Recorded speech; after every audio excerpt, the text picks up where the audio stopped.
eu vim para aqui, para Itapetinga, em 1947. Eu era um garoto, eu tinha 12 anos.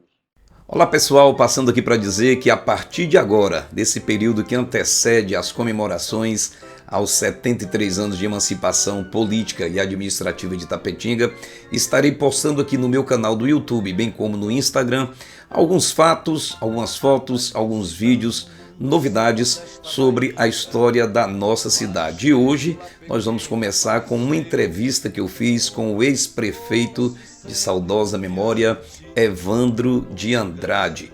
Essa entrevista foi feita lá entre os anos de 2004 e 2005, quando eu estava trabalhando a pesquisa histórica para o livro Espinheira, o Mito. Evandro de Andrade estava passando por Itapetinga, estava hospedado na casa do seu amigo Ananias Monteiro, né? E eu não perdi a oportunidade. Bati um longo papo com ele, não foi nem uma entrevista, foi uma conversa muito boa, e nós vamos colocar alguns trechos. Hoje vou colocar o primeiro trecho onde ele fala quando ele chegou a Itapetinga, quando ele trabalhou como cobrador de ônibus da Etimisa, né, também como funcionário da serraria de seus parentes, também fala sobre a enchente de 1947, cita o doutor Guilherme Dias, fala como surgiu o bairro Camacan, um Infesa-Homem lá que foi alagado pela enchente. Um monte de coisa, né? Peço que você ouça, né, esse até o final, compartilhe, porque faz parte da nossa história e ninguém tem, né? Ninguém tem esses áudios que tem mais de 20 anos que estão guardados comigo. Eu usei o conteúdo para colocar na história do livro de Itapetinga, do livro de Espinheira, mas agora nós vamos colocar para você ouvir a voz de Evandro Andrade nessa conversa tão boa que nós tivemos há mais de 20 anos. Tá certo? Um abraço. Sigamos com as comemorações pela emancipação política e administrativa de nossa cidade. Que não estava me sobrando tempo. Inclusive não era o tempo, propriamente o tempo para sentar e escrever. Era que eu estava totalmente desligado. Eu não estava tendo, não estava podendo, não estava desenvolvendo bem o raciocínio sobre esse aspecto. Eu estava muito ligado a um trabalho que eu estava elaborando para a área municipal, um trabalho de consultoria, e esse trabalho estava me absorvendo de maneira muito grande. Então eu estava muito ligado aos problemas legais, estudo de leis, área tributária e tal, e isso me deixou um pouco alienado do resto, entendeu? Não foi desatenção. Não, mas eu me sinto um devedor a você e a Itapetinga, porque o que você está fazendo é um trabalho que a gente tem que valorizar, porque, como você disse, pouca gente está pensando nisso. E eu me interesso. Então, para onde é que vai a história da cidade? E ela é recente, é fácil de assimilar e com o passar do tempo. Ela tem que ser passada. E eu me interesso muito por isso. Agora mesmo, eu estou vindo da casa do meu filho lá em Jabaquara.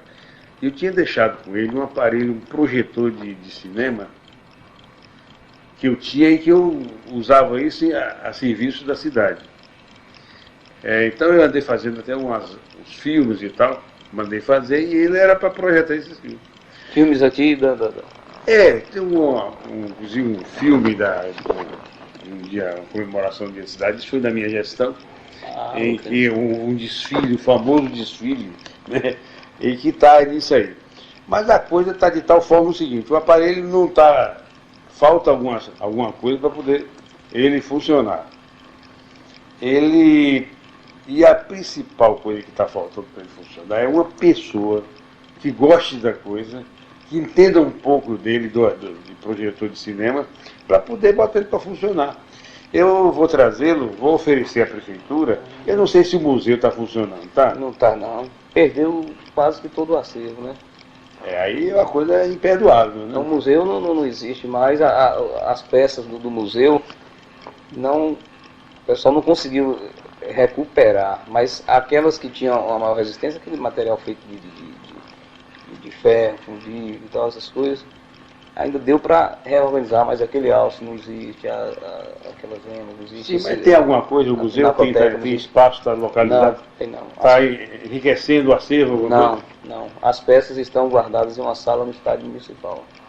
Sim, agora mais bem cuidado, mas estavam todas abandonadas. Mas você tem alguma participação, gostaria de desenvolver isso? Com certeza, com o maior prazer.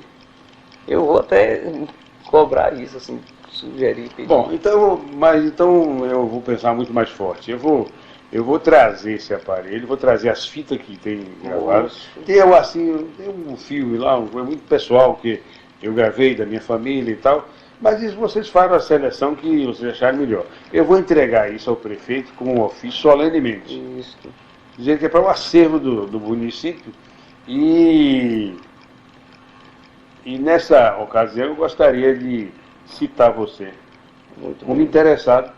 Quer dizer, você exerce uma atividade na administração pública e quer fazer um trabalho paralelo. Eu faço. É isso que você quer que faça. Exato. É isso que você quer fazer.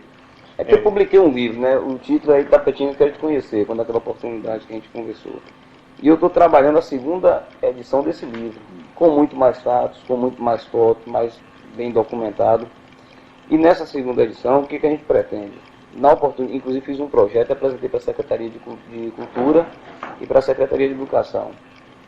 Tanto que eu sou apaixonado por isso. Então, o que esse projeto ele quer? Que nós, resumindo, né?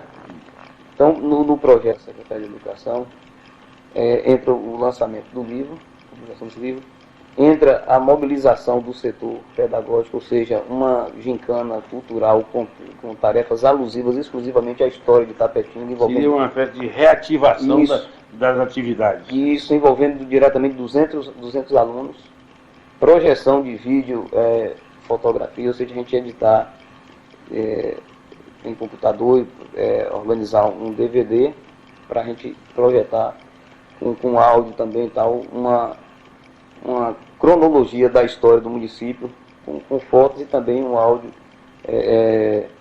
divulgando, comentando essas fotos. E aí entraria também, no caso, o que eu conseguisse de material de filmagem mesmo, a gente poderia colocar. Eu acho que no laboratório você pode pegar o filme e botar no DVD. Olha, você está conversando e está me vindo à cabeça.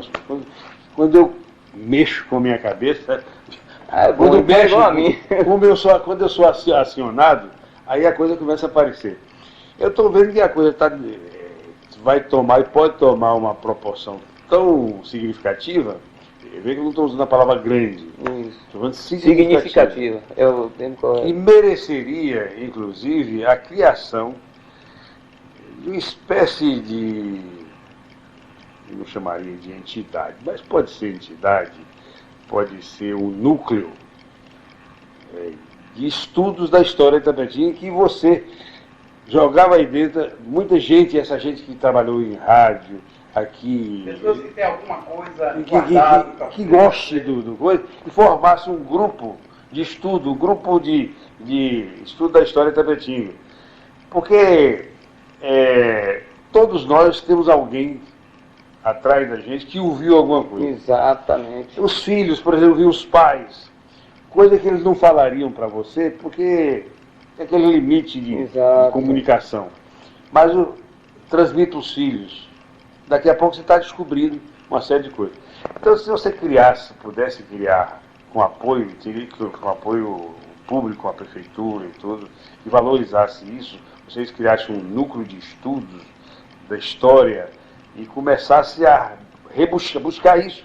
Mas nesse projeto que eu apresentei na Secretaria, é exatamente essa a proposta, o objetivo é exatamente isso. Pronto. Não nesse termo, né, criar um núcleo, mas de desenvolver esse interesse pela história da Itapetinga, que a gente percebe que não existe, principalmente na classe estudantil. Então é aí que eu quero não ter que esse interesse seja só meu, mas que os outros também tenham esse interesse. Essa ideia sua é por isso que eu acho que pode criar, que o caminho seria criar, você conseguir criar, motivar pessoas para vir para a sua atividade e aí criar um núcleo, que seria um projeto que o núcleo que criaria o projeto, ou que desenvolveria o projeto para buscar essas informações que estão aí perdidas. Naturalmente, vocês não vão conseguir trazer tudo, mas vocês vão ter surpresas muito agradáveis. A ideia é boa e eu vou procurar ver de que forma. Interessante. Eu vim para aqui, para Itapetinga, em 1947. Eu era um garoto. Eu tinha 12 anos. Né? E quando eu vim para aqui, nós viemos para aqui com minha mãe, né? É o seguinte, houve naquele ano uma das maiores enchentes que já houve na região. Foi a enchente de 47. Foi uma coisa realmente fantástica. Lembro-me que minha mãe arranjou um comerciante que tinha um estabelecimento comercial lá do outro lado do rio. Um povoado que tinha ali. E depois dessa enchente. Que chamava Infesa Homem. Você ouviu falar nisso? Já. E eu fui admitido como funcionário, como empregado de um armazém, e fui para lá. Exatamente, fui para lá não. Fui. Na segunda-feira eu teria que estar lá para começar o trabalho. Mas quando eu cheguei na barranca do rio, o rio tinha levado tudo, inclusive meu emprego. Porque a enchente explodiu exatamente no final de semana, no sábado e tal. Quando eu cheguei lá, estava tudo... Agora, aconteceram as coisas que pouca gente se lembra e pouca gente testemunhou. Por exemplo, que era uma pessoa importante naquela relação ali, rio, travessia, Infesa Homem e tal. Tinha um canoeiro aqui chamado de Elisiário. Já ouvi falar, mano. Já ouviu falar? Já ouvi falar, mano. Elisiário era o homem que atravessava o pessoal ali. Né? O pessoal vinha daquela zona rural, aí, né? Aquela região Piabanha, os nomes estão me fugindo, mas chegava ali no Infesão, deixava os animais, não é? Vinha para a feira, saltava para cá, vinha para a feira, voltavam e ali complementavam a sua feira e voltava para... Mas nessa mesma época, nesse dia, exatamente, eu presenciei uma coisa que está na minha cabeça até hoje. Dr. Guilherme Dias era médico aqui. Era um homem de uma determinação fantástica, um homem impressionante. Me marcou muito, Guilherme, por algumas razões. Dentre elas é o seguinte: Guilherme foi para lá, pegou a canoa do Elisiário e foi atravessar o pessoal. Um remador exímio, Guilherme. Enquanto nós e muitos remadores que tinha aqui no Rio Pardo, eu também gostava muito de remar, era menino, mas aprendi isso. Você remava puxando a canoa no remo do lado. O Guilherme pegou o remo, colocou na popa da canoa e zingou uma canoa. Pela primeira vez eu vi uma pessoa remar tão bem. E ele dominava a canoa, um rio, numa correnteza imensa, e ele dominava, levava e trazia a canoa. Eu naquela época tinha o quê? 12 anos, 13 anos, e fiquei impressionado com aquilo. Da canoa, né? na popa da canoa ele voltava. Tinha uma cavidade. E ele fazia isso em pé. Ele remava em pé. Guilherme fazia sentado. Mas impressionou. Ele sentou aqui. Eu fazia em pé. E pegou aqui e zingava. Bom, eu fazia alguma coisa disso, alguma loucura que eu fiz lá no Rio Pardo, ruim, mas deixei de fazer, porque realmente é difícil remar, não é coisa fácil. Bom, essas coisinhas assim ficaram marcadas assim na cabeça da gente, a participação, aquele trabalho dele de salvar aquelas vidas, né? O pessoal já com água aqui transbordando e ele enchendo aquela canoa de gente e vai batendo, segura o pessoal, eu vou lá, e voltando e trazendo e tal. Quer dizer, isso é história, né? A história da participação do homem da importância como Guilherme, nem só de salvar vidas como médico, mas também de utilizar uma habilidade que ele tinha. Noite. Nessa enchente de 47, eu chamaria, por exemplo, que foi o motor principal do crescimento de Itapetinga.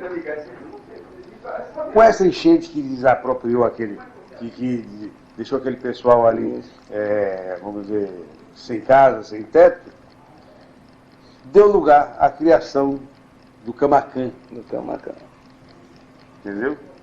Que é uma história aí muito interessante. Era o presidente Dutra antigamente. O presidente Dutra, mas que pegou mesmo foi Camacan.